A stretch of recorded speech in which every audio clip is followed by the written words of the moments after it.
Driving my car, not getting very far, with one foot out of the door. Good evening, and on behalf of Richard Cerulli, the playwright and producer, and the troupe, we welcome you to the Demitasse Players' next episode of Studio E, titled The Story Behind the Story. It's part two. I'm Bob Marone, a member of the Demitasse Players Board of Directors. In this evening's show, I will be conducting an in-depth and frank interview with Cerulli to learn more about the story behind his story.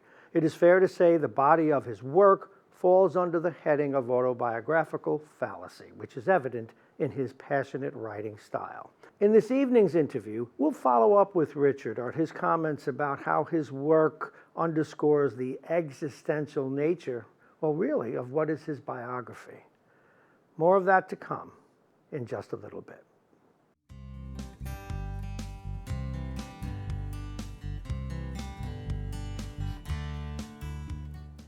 Welcome back, everybody. I'm Bob Marone, and my guest this evening, Richard Cerulli. He's the producer, the playwright, indeed the CEO of the Demitasse Players.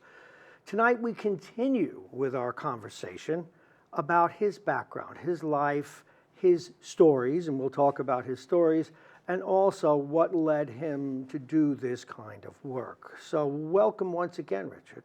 Thank you. When we last, it sounds like a drama, but when we last talked with Richard, we started delving into this theme, this existential theme that you have. And I'm going to give you a quote from your own website, and maybe we can start there. And it's from Camus, and it's, "The rebel, I'm the rebel, therefore I exist." Yes. Now, you wouldn't use that quote if it didn't mean a lot to you, number one. And number two, many of the titles of your short stories, your book that's coming out, An Existential Date, there's The Existential Divorce. We need to probe this a little further. Sure. Are you the rebel? It depends on how we define the word rebel. No, it's not how we define it, it's how you define it. Well, I'm a rebel in the sense that I don't follow the herd. This is obvious. Go ahead. Yeah, I mean, it's something even as a child I could really never do, being raised in a very toxic family with this high concentration of mental illness. So I realized if I was going to follow this herd, I'm going to be damaged for life. So at a very young age, I actually had to rebel, in a sense, against my own parents' and family's actions because I know they were wrong. So in that respect, yeah, I was definitely a rebel. You knew they were wrong that early? I mean, we talked about this last time, and as we continue this, it left an impression on you. You tell us that it didn't hurt you, it didn't make you angry. What did it do? Yeah, when I was watching this behavior, what kept going through my head was, why are they doing this? What's the why behind this? You know, this is not normal behavior. And when you saw this interaction between a number of family members and the way they played off of each other, it was really like a mental cancer. It was just like spreading through this family. And, you know, and just watching this behavior, even as young as 5 years old, I just said, you know, these people got some really serious issues. Did you understand that notion at that age? What did you compare it to? I mean, as we're young, we have intuitive feelings that this just isn't right, but we also have, as we evolve, comparative feelings. I've seen behavior that was better than this. I've observed a normal family. When did you come to the conclusion that this was abnormal? I would say when I was 4 or 5 years old. Okay, that's pretty young. And if you could put that into words now, I mean, we have the adult Richard Cerulli. Yeah. What was the 5-year-old Richard Cerulli thinking? Well, I would watch my parents' and grandparents' behavior, and what really stood out with me is that, you know, you find yourself one day in this family.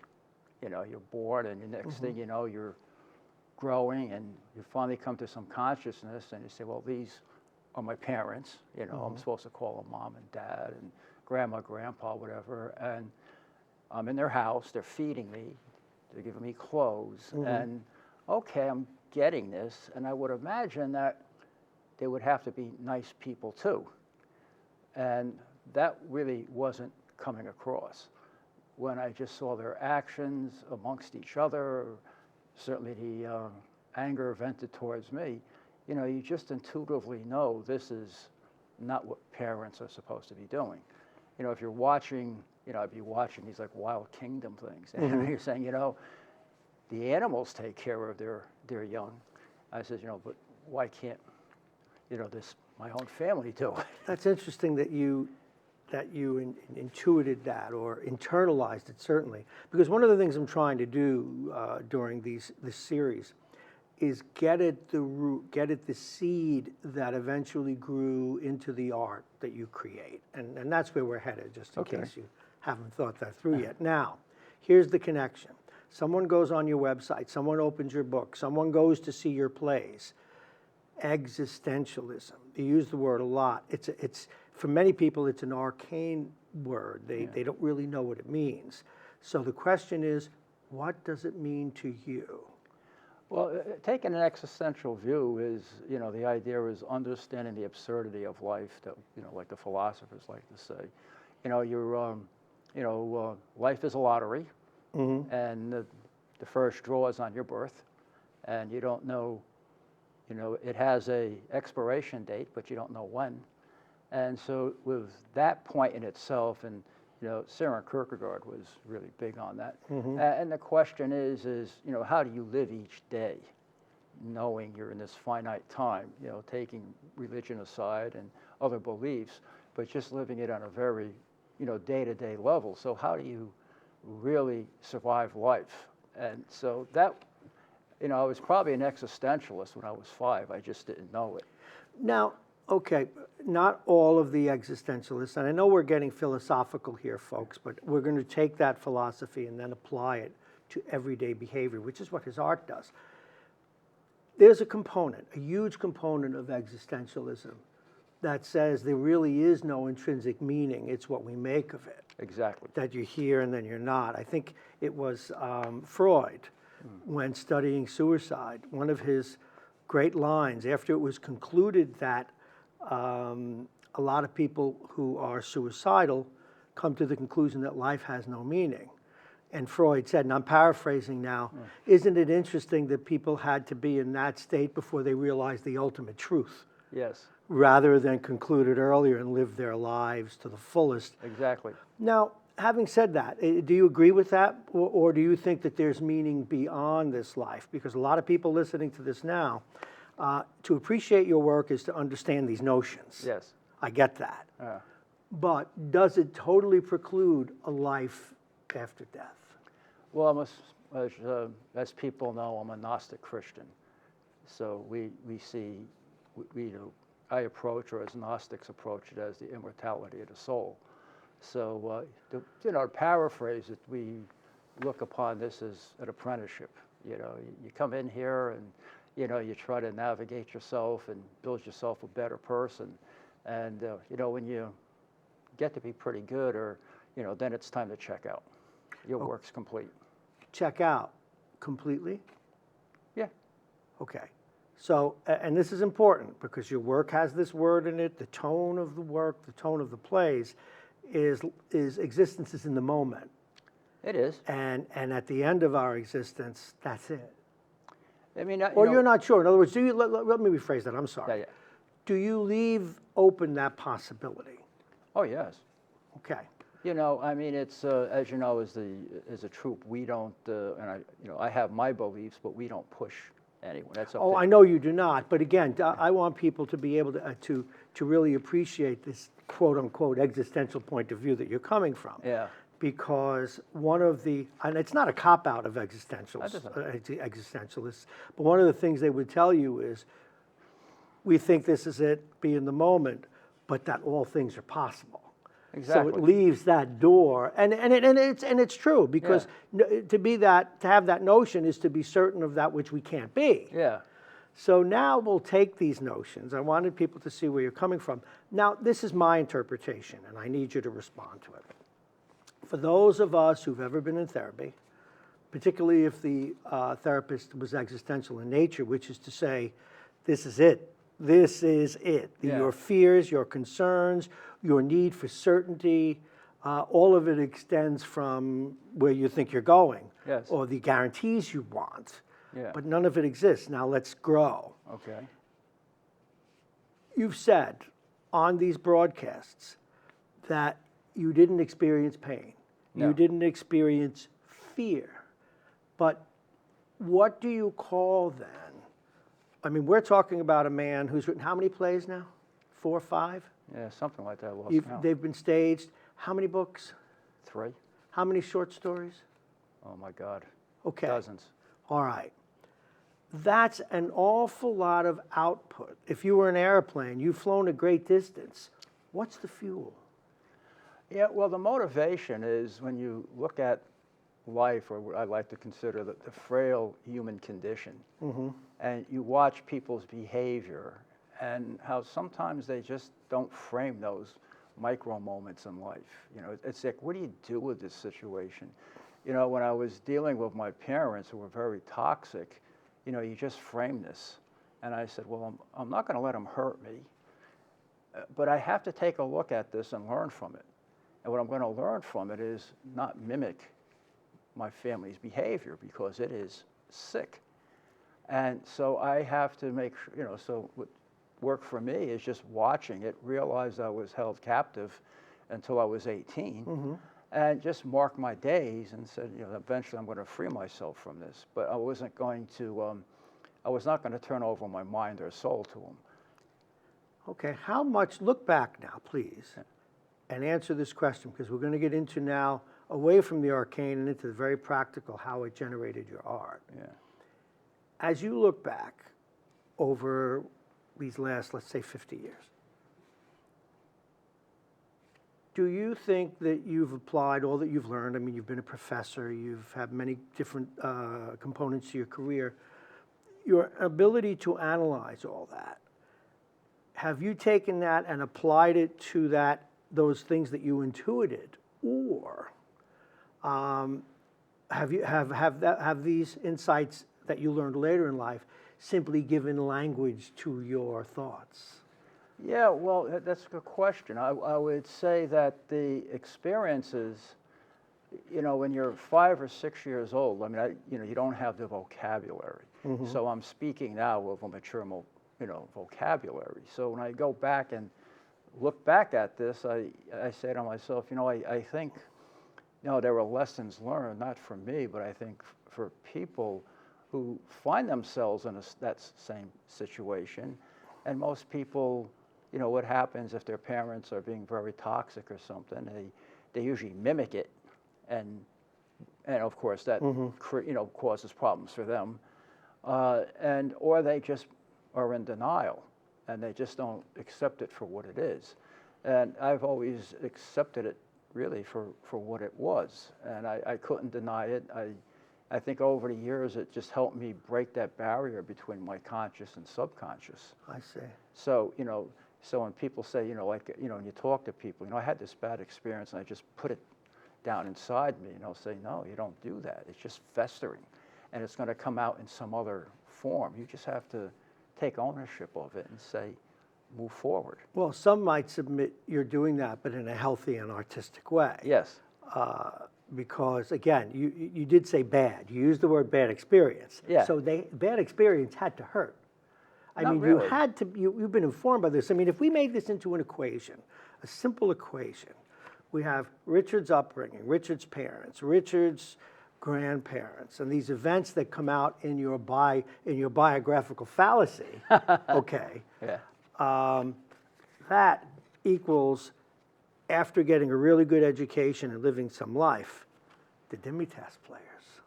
Yeah. And I see that as an equation. Yeah. So let's go there now. We Okay. spoke last time about your upbringing, about some of the life events that you went through. You went through school, you got married, you've been divorced, you had children, you have what we'll say are some interesting relationships with, from your children to your sibling, etc. Yes. So let's take the first thing that you produced, the first thing you wrote as you came out of your marriage. You started drinking coffee at the Demitasse place. Okay. That's right. What was the first thing you wrote when did you decide to form the Demitasse Players? The When finally did it start expressing itself in literature, et cetera? Well, the Demitasse Players was formed in 2016. That's pretty recent. Yeah, and we turned out an abundance of work. Okay, what was happening? Did you sit down and say, I'm ready to do this? Yeah, I reached that point in my life. You know, I had a senior management job, which I was really bored with. You know, I'm a bit of a rebel, so. We've learned this. Yes, so, and I just said one day at work, you know, this really isn't working, you know, and I'm going to write a play. And what I did is. Had it been percolating? Oh, it was percolating for years because back in 1989, I started writing a book called Shanty Talk, which was going to be the history of my family's back, you know, from Shanty Talk. Very Shanty interesting. Talk. Continue, please. And it was going to start with my grandfather, who was, I can honestly say he really loved me, but he was a very crude person, and we constantly argued. Crude, but he loved you. Yes. Interesting. Yeah, I mean, you have to accept it for what it is. He could not articulate himself. You know, he came from that generation, so you have to just accept it for what it is. And he was a brick mason, you know, construction really. Sure. And when I was working my way through college, I worked as a union brick mason because you can make an awful lot of money. I had a family, so I had to support a family and go to school full time. So it was a pretty good deal. And at that time, they didn't call them trailers; they called them shanties. But, Okay. and he would be talking in a very crude way, and he'd be telling these stories about the family, and he was probably divulging more than he should have. And I thought that would be the premise. We just have this story told about the family through this, you know, construction worker in the shanty, you know, in his very crude language. And but then I said, you know, that's going to be like an 1,000-page book, and it doesn't have an ending. You know, I said, if I won the Nobel Peace Prize, yeah, that'd be nice. But professor, PhD, you know, it really, it's not up there. I have to be honest. So I took excerpts of what I wrote, and I called it Via Dolorosa. Why? And that was your first piece, your first play, actually. Yes. Why Via Dolorosa? Well, good question. When I was very young, there was a picture of my mother when she was like 5 or 6 years old, and it was at my grandmother's house. And she had a very sad face, and you could just look at this picture and say, this person's going to be a very sad person. You could see it in the picture. Oh, yeah, it was so clear. I mean, it was sad. And my grandmother said, I named your mother Dolores because she's going to go through life with her Via Dolorosa. She's going to carry a cross for her entire life. That's what that means. Yeah. Dolorosa. Yeah, you know, in the Bible, you know, so you were walking the Via Dolorosa and you were carrying your cross to your crucifixion. So I remember that very clearly. And I just want to draw a string back from that image of your mom and you producing a play, writing a play about it, and tying it all the way back. You mentioned sadness. Did you feel her sadness when you looked at that? Did you feel sad at that time? yeah, you could, yeah, I can't deny that. When you, at a young age, you could just feel it. I bet. It was, and even when, with her toxic assaults, you could still feel the pain. I mean, you can't, you know, and I think. Makes a lot of sense. Yeah, you know, and I always use the expression, you know, you really don't listen to the words, you listen to the heart, you know. And here was a person, this was a wounded animal, and she was just striking out, and she really didn't realize what she was doing. So you know, I don't hold any malice, and you know, I'm a very forgiving person, or I'd say I don't forgive. It's because I never condemn, so I don't have to forgive. Have you suppressed that? No. Okay. But it has given rise to Via Dolorosa. Tell us about that play. Well, that's about, I was growing up as a teenager, all the little manipulations she did to destroy me. Do you think she intended to destroy you, or was she just spending her energy? I think that's really up to the, you know, the psychiatric community. Yeah, you and know. see the play, too. Yeah, watch the play. Yeah. You know. Tell us what the story of the play is. I'm sorry? What's the play? Tell us the Well, arc of the it's play. how she's, attacks her son, which I use the name Jade, and she would just sabotage things.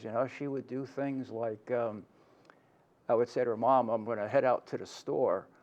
If Jane calls, tell her I'll, just call her back. I just have to run a few things out." And Jane would call, and she would say, "Oh, is Rich there?" And she'd say, "Oh, is this Mary?" "Oh, Jane. Oh, I'm sorry.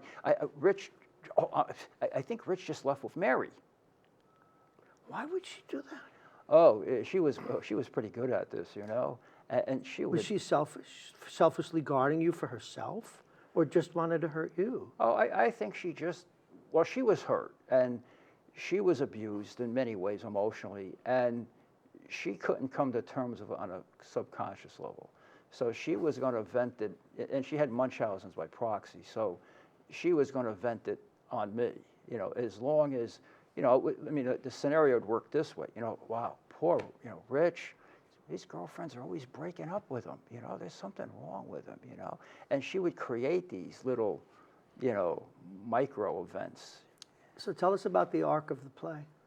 So the play deals with over a period of time and the things that she does, and it reveals her background as to what may have been a major factor in her actions. And the play ends where she's in her deathbed at the hospital, and she's calling out for me to visit her, see her. Does that character see her? No.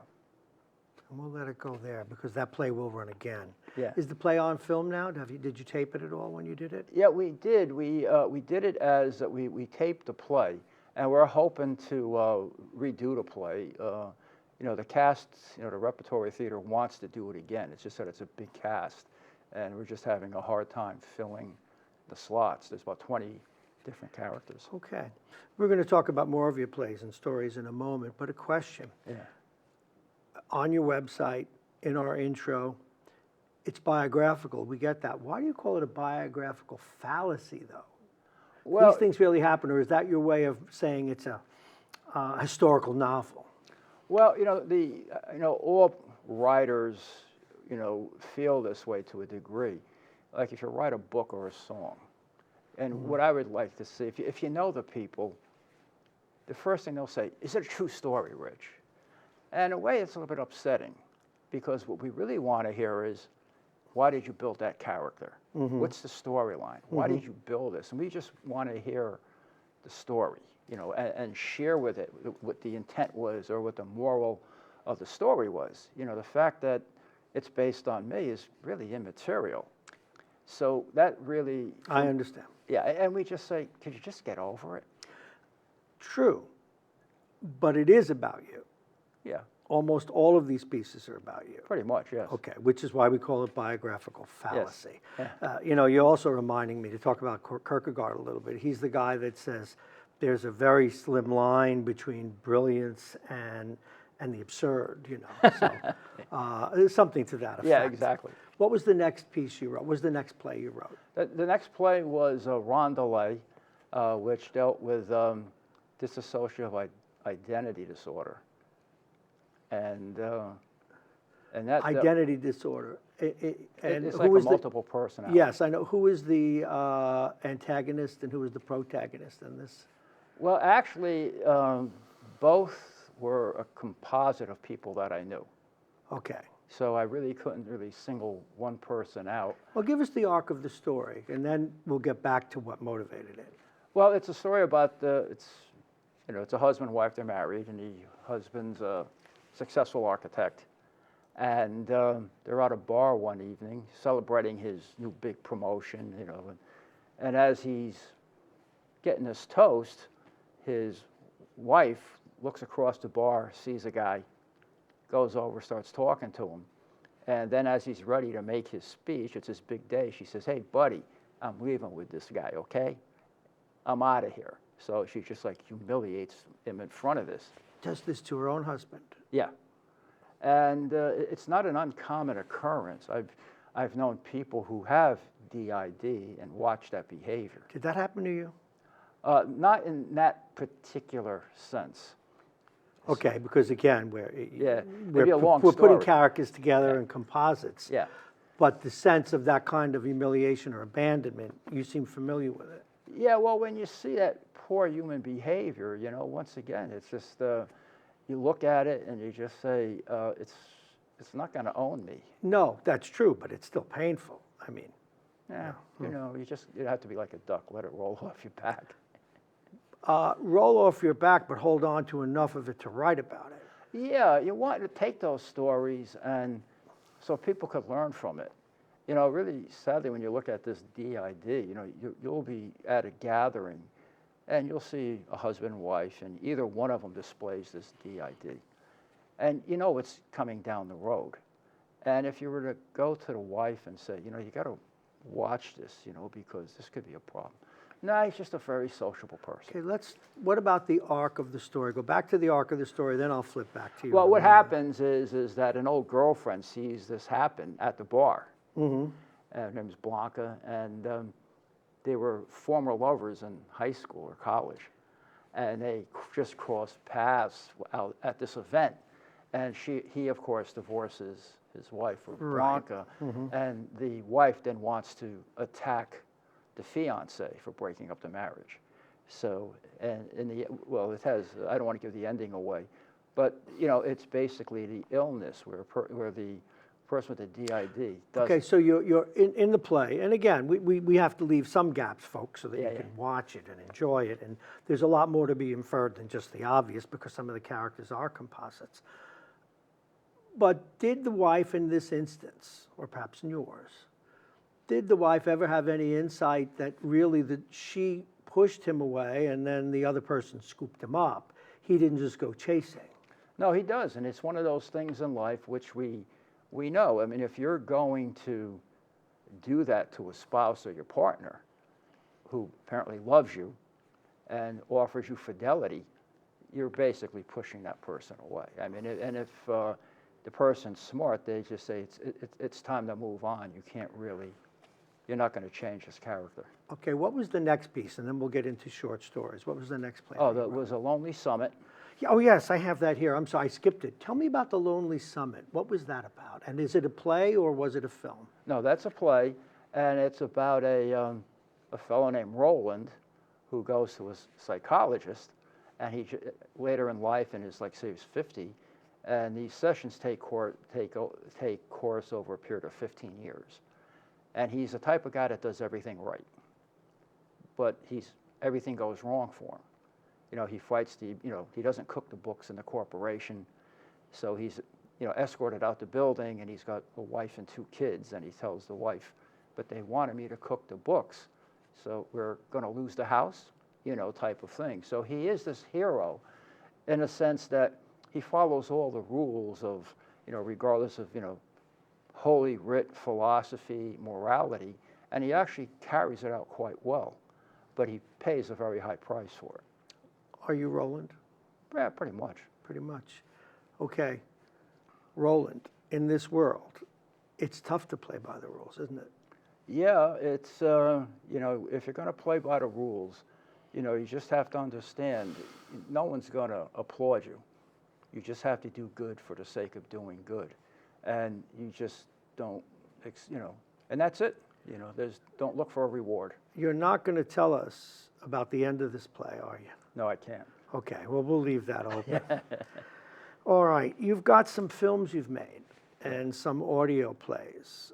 Tell us a little bit about those, and then we'll get into short. I'm anxious to talk about short stories and then your latest book. Okay. Yeah, we've done a couple of short teleplays here. One was Teach Our Children Well. It was how to deal with, when I was dealing with my daughter about when she was about 18, dealing with the question of sex, drugs, and rock and roll. Mm-hmm. And that was based on a true story. And I was always a firm believer of telling the truth.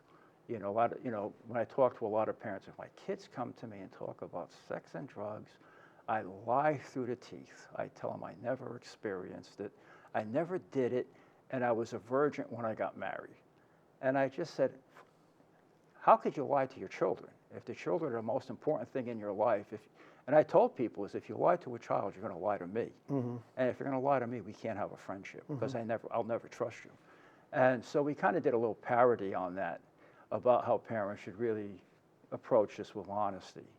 And so that was a true story. And but we put a little bit of a comical, bent to it, so it's a little bit more acceptable. Again, and I would explain to folks the fallacy, or if you will, the historical novel aspect to this. Yes. Where you're weaving a story to make a point, and you add these kinds of things for drama, composition, and so forth. Yeah, we had two really humor. good actors. But we had this new actress in the troupe. She made her debut, and she played my daughter, and she played her perfectly. I mean, she had the smile, the little sarcasm, and the little jabs they would throw. So she executed that very well. And the father was played by Rob Ambrose, which is a veteran of the troupe, and he always performs well.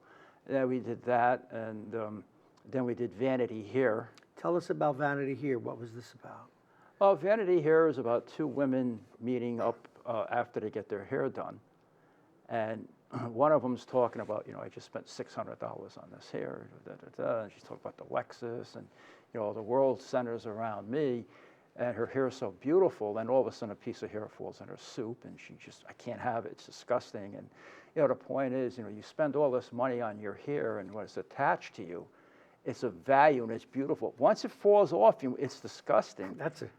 Boy, you could take that metaphor and go wild with that one. Oh, yeah. And so that was very existential about this very selfish view we have of ourselves. Well, again, you use the term existential, and you're right. But for the rest of us who aren't as smart as Richard Cerulli, that story is, folks, that is all of us. Yes. Well, it's all of our vanity. It's Exactly. the fancy cars we own, the big houses we have, the focus on if I don't lose weight and look perfect, I'm not anything, where that's not where real worth comes from. Yeah. I mean, I realize what I'm saying is it's trite, but it's not. Yeah, it's everything, really. Yeah. But so now this is a short arc.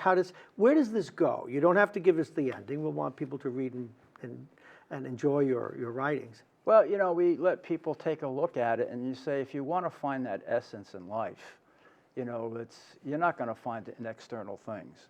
It's nice to have these things, but that shouldn't be my philosophy is if you're going to have a fancy car or the house, it should be a byproduct of your achievements. I don't see it as this is my goal in life. I want to become a doctor or a PhD so I could have these things. So, I see, or I approach life a little differently. So, it's when you get so caught up in you actually identify, and your personality is based off of your belongings and not your character. Of course. Well, that's a pretty good piece. Yeah. Okay, let's get into the films. What other films have you done? Well, we just completed An Existential Date. I know. I'm going to go. No, don't do that. Don't go there yet. Yeah. We're going to talk about, before we wrap, our last two subjects are going to be the existential date. And again, it's always good to let people know what's coming. And the Demitasse Divorce, a book that Richard will be going on a, there we go. Richard will be going on a tour soon enough to talk about this book. I've read some of it. Some pretty interesting places there, but all right. Let's go to a couple of the other short stories. Yeah. Well, what I've done is I have a very good memory. And no kidding. Yeah, just don't ask me to go to the supermarket and pick a few things up. I'll come back with everything except what I need.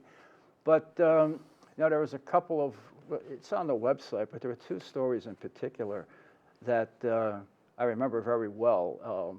One is about bullying. And, nowadays, we've finally addressed bullying. But in our time, it was a rite of passage.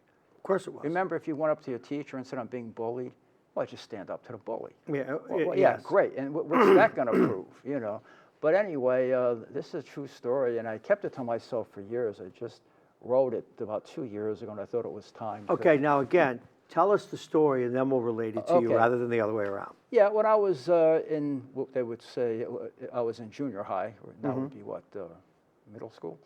Yeah. They call it middle school now. Yeah, middle school. I was like 14 years old, and it's a Saturday. I think I'm going to take a walk into the village. Nice spring day. Put my nerdy bell bottoms on with the creases, my Oh, Beetle good boots, grief. my mod shirt. Oh my God, My I can hair see was you starting now. to come over my earlobes. I was really a radical, and I was heading into town, and I said, well, I'm going to go to the music store and look at all those guitars I can't afford. Then I'm going to go to Bandstand Music and get 345s for $1. You know. Okay. Well, you know, I had like $3 in my pocket. You could buy a lot back then with $3. So I'm walking down, and I cross this little boundary line in the village. You know, an unofficial boundary, and that's you have to really listen to the story because it's much longer on the website. And as I'm walking, I just feel these. As the characters walk. Yeah, yeah. And as I'm walking, there's a couple of pebbles being thrown down the street. And I'm just, you know, I'm just caught up in a daydream. You know, I'm not worried about it. And a couple of cat calls, and I finally look up, and there are these two guys in front of me. One's about my height, but built much better. And he was, we would probably say, a greaser, hair combed back, you know, pointed shoes. And next to him was a fellow that towered over me, in today's parlance, obese. And I'm thinking, this isn't going to be a very happy day. It's not going to go well. This is not going well. So this one fellow, I knew him from school. He's a real troublemaker. He is what he is. So he starts pushing me. And he shoves me, and he starts taunting me. And he grabs me, and he pulls me into a little alleyway. So I said, all right, what am I going to do? So as the taunting increased, I did something I never did before. I clenched my fist. I threw a sucker punch. Good. And I land a shot in his nose and his mouth. It hits the brick wall. It recoils forward. I hit him again, and he hits back. And I hit him a third time. And I just looked at him, and he's just bleeding. And he looked at me, and he started crying and sobbing. And he actually runs down the alleyway crying and sobbing. There's a message there, you know? And I said, all right, one down. And I turn around, I'm looking at this other guy, and I said, oh, this is going to get real ugly. And the fellow just looked at me and just walked away. And now, is this how this story ends? Yeah, well, you know, it was, and I kept it to myself, but I have to be honest, when I went home that evening, I felt really bad. I could see that, but why? Because you hurt him? Yes. Yeah, well, that, you know, because there's a connection there. You know, there's that old axe that a good shrink will tell you, that the mad are sad and the sad are mad. Yes. You know, and so God knows how sad he was, like your mom in that photo. Yeah. Or perhaps like things you felt. Yeah, you know, you don't feel good inflicting pain on someone. Now, from a moral point of view, you said it was the right thing to do. You were defending yourself. Well, you had to, yes. And you had to. So, but you know, the contradiction is, my defense was an attack against my own virtues. A necessary attack, nonetheless. So, yeah. Okay, now that's a short story. Yeah. Is it? Where can people read it? Oh, it's on the website. Okay. But it's a much larger version. I just really. Of course. Well, in the interest of time, Yeah. on TV, we need to, of course. But I think you've done a great job of capsulating it. And again, we are with Richard Cerulli. He is a playwright and author, as you can see. He's done many, many things. And we're talking about his autobiographical style of writing and how he came to create the Demitasse Players. Now, we have some current issues that we need to discuss. New events, one a book, one a movie coming out. Let's talk about the film first. Okay, there's also one story I'd like to share because it's so fundamental to my writing. Okay, what's the name of the story then? We'll do that next. The Color of Tongues. Is this about lying? It's actually about what we would call bigotry. Got it. Talk to us. Yeah, my grandmother, when I was very young, shared a story with me, how that, I guess it must have been like 1920, how on a Sunday afternoon they went to church, and they sat in the front row. It was an extended family grandfather. There's this, you know, they were there in this church, and the parish priest gave this very fire and brimstone sermon. It was a Catholic church. And after the sermon, he looked at my family and said, why don't you damn guinea dagos go to your own damn church? This is an Irish Catholic church. They actually said that to you? Well, I wasn't there to tell my grandmother, to my grandmother. And so, of course, they leave. You know, what are you going to do? And a lesson learned. And then my grandmother, as she's telling me the story, says, well, you know, grandson, you know, you should get a lot of degrees, get yourself some positions so no one could ever call you a dumb guinea. That was pretty good advice, you know. And so I took her up on that. And It didn't bother you that you were called a dumb guinea? well, you know, it's a small radius of thinking with people. Okay, now what's the character's name in this? Again, just to reflect for you, Yeah. when you talk about these stories, you're talking about them in the first person. Yes. Yet, in these stories, there are other people. Exactly. Okay. Yeah, basically, the beginning is a narrator. And then what happens, I go visit my grandmother years later. I have a master's degree.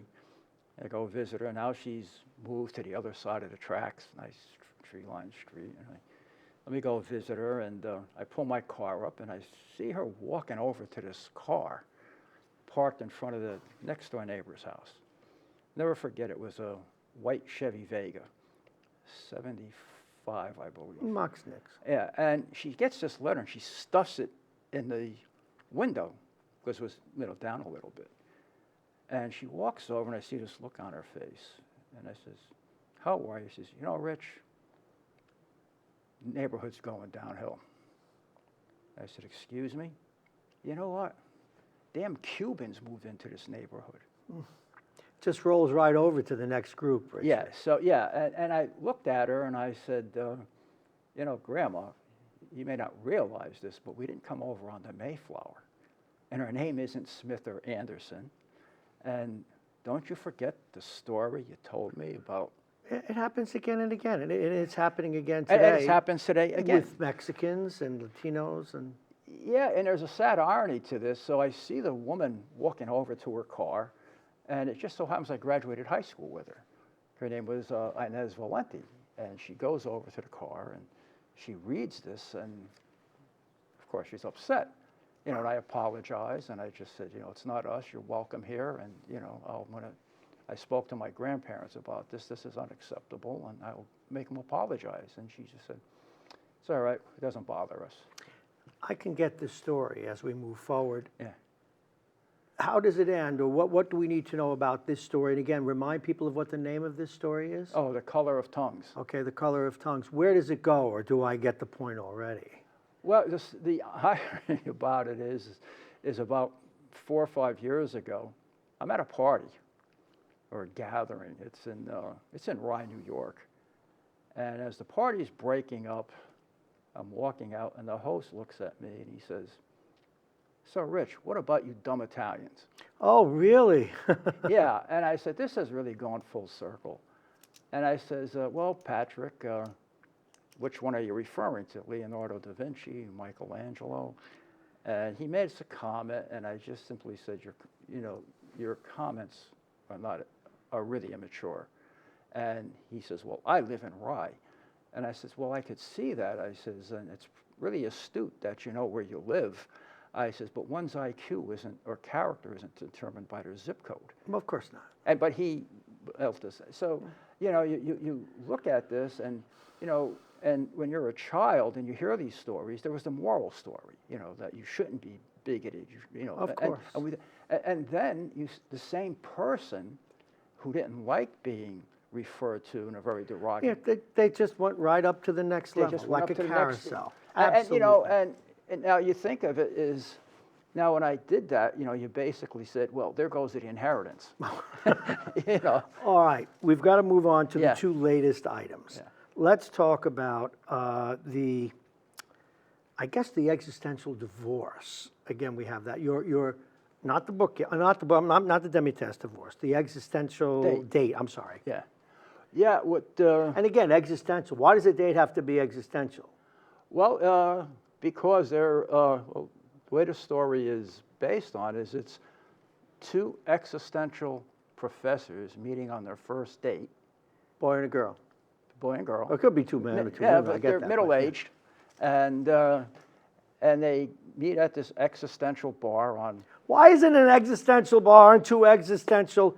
Tell me about their essence. Well, what happens is they meet, and it's their first date, and I want to try to, basically break some taboos about professors, and actually make a juxtaposition of philosophy and humor. Of course. And also show that, sensuality doesn't end at 30. Of course not. But, society, we tend to be very youth-oriented. And so there are these two professors that meet, and they start talking on existential terms. They start talking about Camus and these existential issues, and they start getting turned on. Well, okay, let me go back to this. Folks, which camera's on? I need you to understand where he's going here. I'm glad you know. These are like two nerds talking about, which is the way life is, Yeah. About quantum physics and getting turned on, except you all were doing philosophy. Yeah. Kierkegaard and Camus and all the rest of them. Go ahead. Yeah, so as they're talking... You can't make this up. So as they're talking, they're getting very turned on with this language. And so it goes on, and there's a lot of funny dialogue between it. So, you don't have to be a philosopher to understand it, just the dialogue that occurs speaks for itself. But I always have a gallows humor, so I'll just leave that for the ending. That's kind of nice. And this is a film. When is this film coming out? It's going to be, we're going to have our debut October 29th at Whippoorwill Theater. Okay, so we'll all be at the Whippoorwill Theater and we'll be watching that. That's going to be a lot of fun. Wow, but that makes sense because all of us, we make a connection. Sometimes it could be over a book, it could be over a movie, it could be over, in this Sports, case, your passion for philosophy. Yeah. And as you see, I'm kind of copying to the fact that I like quantum physics and stuff. So, all right. I have in my hands your latest book, and you're going to be going on a tour. I read a little bit of this, and as he says, folks, people in their 50s or whatever age they happen to be, they didn't just throw their sensual lives out when they were 25. Anyway, Demitasse divorce. Again, this word comes back, Demitasse. Demitasse divorce is falling in love, a cruel game we call happiness. Very interesting. Thank you.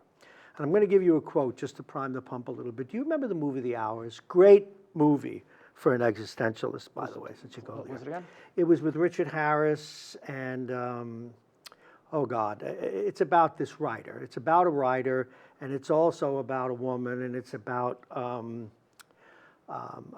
another great writer, Woolf. Okay. And at any rate, there's this quote from him where he explains to her why he got into writing. It wasn't to get rich, it wasn't to get famous. He said, I wanted to write about moments. He said, I wanted to write about, for example, I remember when you were 20 and we were away down at the shore and you walked out onto the terrace and the sun was shining on you and you looked so beautiful. I wanted to capture that moment. Yeah. It was that moment and those moments and those hours that the Virginia Woolf, by the way, that was about. So love is a mysterious thing. And I saw another one of your quotes in one of your books. Yeah. And I forget the philosopher, it may have been Kierkegaard, about what is this power that women have. Let's talk about your book, Demitasse Divorce. Yeah, well, Demitasse Divorce takes place one of my favorite spots in Cold Spring, New York, on the Hudson. And it's a story about two people, baby boomers, fast approaching middle age, both, having come from very bad marriages. And they meet by chance at this little cafe, Demitasse Cafe, and and they just start talking. And they're really quite opposites. Ely, the architect, is sophisticated, educated. He's a moralist, and as the story shows, he's designing this big hospital addition for mental illness.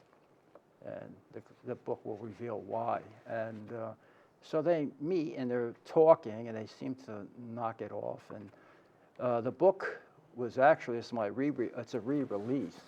Uh, when I did the first book, when I wrote the first edition, I wrote it in the third person. Mm-hmm. And the reason being, the third person is supposed to be objective and really sees through everyone's imperfections. But I changed it to writing it in the first person because you really wanted to hear what the person was going through and what they were seeing, what their eyes were seeing, what their hands were sensing. So I rewrote it in the first person, and then I put back the lost chapters and the extended chapters. What's the arc? Sorry to cut you off. I want people to hear the arc, Okay. and then back into the details. What's the arc of the story? What's it about? Well, they obviously they become attracted to each other. They carry on a rather very central affair. Yeah, I read some of that. Okay, and then that's all I could really say because I don't want to give the story away. No, but the arc. Where do they head? Well, at the end, A little bit more. it will really ask the question of is it, what's our definition of infidelity? Now you're talking. Exactly. Say a little bit more about that. Well, I can't give the storyline away, but Completely, but when you look at, the storyline of how it develops, as I said, Ely is this moralist. NES is an actress, mm-hmm. very attractive, very bohemian, and agnostic. Mm-hmm. They're both basically really opposites, but they were really mutually drawn to each other, and they just thought this was going to be a fling. Let's do this because we don't want to. At the end of our life, we don't want a bucket list of unfulfilled desires, and this is our last hurrah. So let's enjoy it. So they get drawn into it.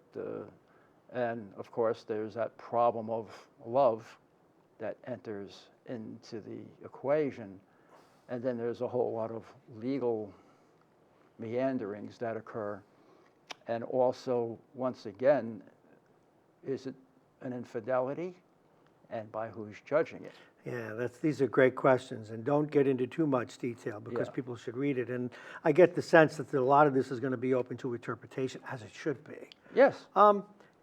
As you wrote this, where are the handcuffs? Are they the love or the sex?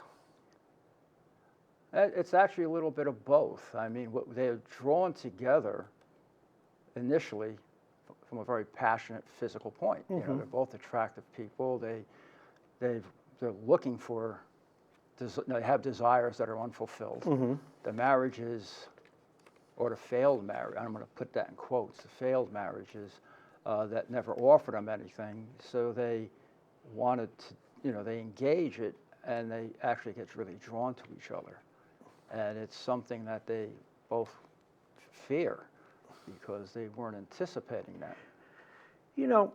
In reading some of the quotes about the book, and just before we wrap, we've got about 3 minutes left, we'll tell you how to get this book and when Richard's tour will begin. There's that quote that I read on your website, I think, about the power of sensuality and that women have over men. Men have it in a different way over women. It's in many ways inexplicable because it evolved over these millions of years. How do you feel about that? Do you draw any conclusions about it, or is it just so? Well, I think, in closing, I want to just end with a short story that's a true story. Yes. When I was in, high school or middle school, I make no claims about being an athlete. I had other interests.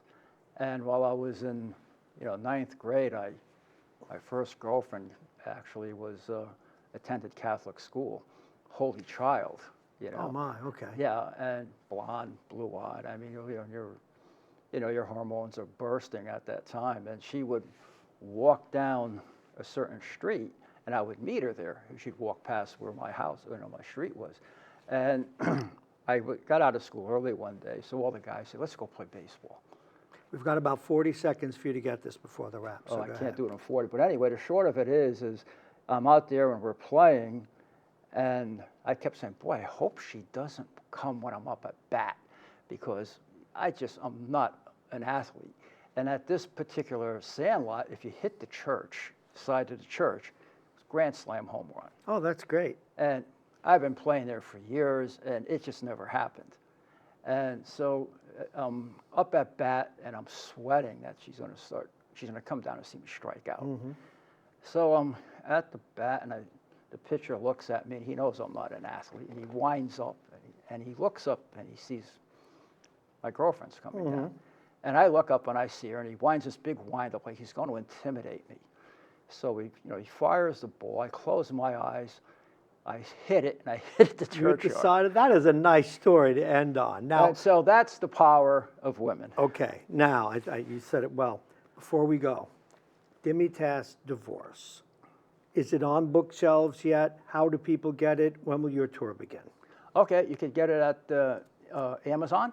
You can get it at Barnes & Noble, and you can get it in ebooks.